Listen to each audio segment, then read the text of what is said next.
तो सत श्री अकाल, कैसे हो आप सभी लोग? सत श्री अकाल। तो आज हम वापस आए इकोनॉमिक्स के चैप्टर 3 मनी एंड इन्फ्लेशन। बोला आपने तो करवाया है, फिर भी एग्जाम पॉइंट ऑफ व्यू से जो जो इंपॉर्टेंट है वो लेके आया हूँ। जैसे हम ऑब्जेक्टिव देख ले तो ऑब्जेक्टिव को बहुत लोग छोड़ते। एक डेफिनेशन है, what is accepted universally in exchange of goods and services with money. यह है कि exchange of goods and service money के साथ होता है। तो ये डेफिनेशन किसने दी है, ये डेफिनेशन और किसने नहीं दी, आपको एक ही याद रखना है, रॉबर्टसन भैया, मतलब प्रोफेसर रॉबर्टसन ने दी है।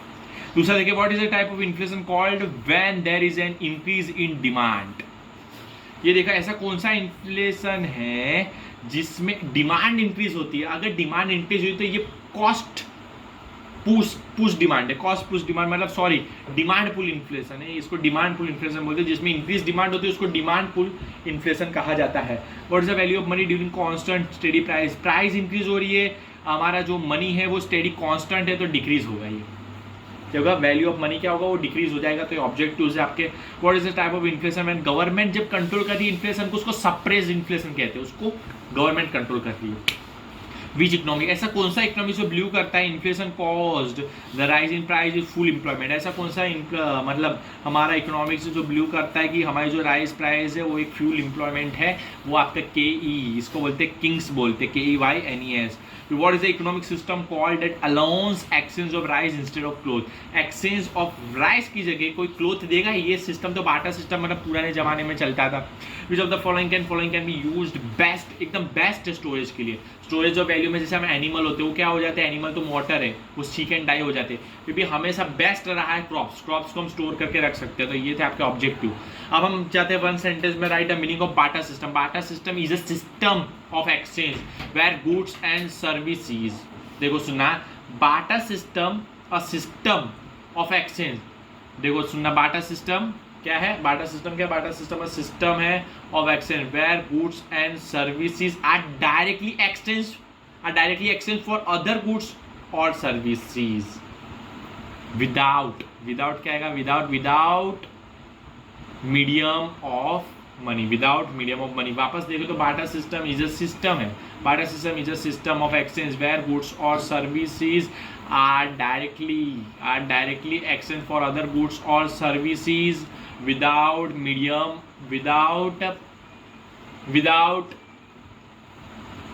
of money। ये हो गया पहला। दूसरा है डेफिनेशन देनी मार्शल की मनी की।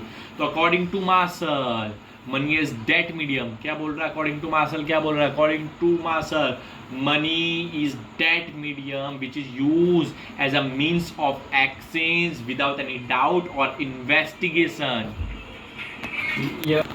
तो चलो वापस ये क्या है, definition of money according to Marshall, money is debt medium which is use as a means of exchange without any doubt or investigation, regardless of price और टाइम। ये भी बहुत जरूरी होता है। फिर नॉर्मली व्हाट इज इन्फ्लेशन किसको बोलेंगे, normally continues rise price over a long period of time is called inflation बोलते हैं। अब कॉस्ट पुश इन्फ्लेशन किसे कहा जाता है, कॉस्ट पुश, ये कॉस्ट पुश तो बोल दीजिए, the inflation caused due to increase in production cost is called cost push inflation. And इसका दूसरा नाम क्या होता है, सप्लाई शॉक इन्फ्लेशन। इसको क्या बोलते हैं, सप्लाई शॉक इन्फ्लेशन कहते हैं, सप्लाई शॉक। लोग का कमेंट आया था बाटा सिस्टम, एक बार वापस। तो barter system is a system, मैं बताऊं, barter system is a system of exchange. अब रुक जाओ, फिर बोलो, वेयर गुड्स और services are directly for other goods और सर्विसेज। सुनो, वेयर गुड्स और सर्विसेज आर डायरेक्टली एक्सचेंज हो जाती है, एक्सचेंज फॉर अदर गुड्स और services without using the medium of कौन सा, without using the medium of money, उसके बिना ही हो जाता है। लास्ट एक 2 मार्क्स का भी करा देता हूँ, साथ में हो जाएगा। एक सर मतलब आए थे, ये फायदे के बाद ये फायदा मिला, ये प्लस हुआ, मतलब हो गया। Discuss the function of money as a medium of exchange. ये बोले money is universally accepted medium of exchange. Money is universally accepted medium of exchange. Hence important function of money is medium of exchange। वही है।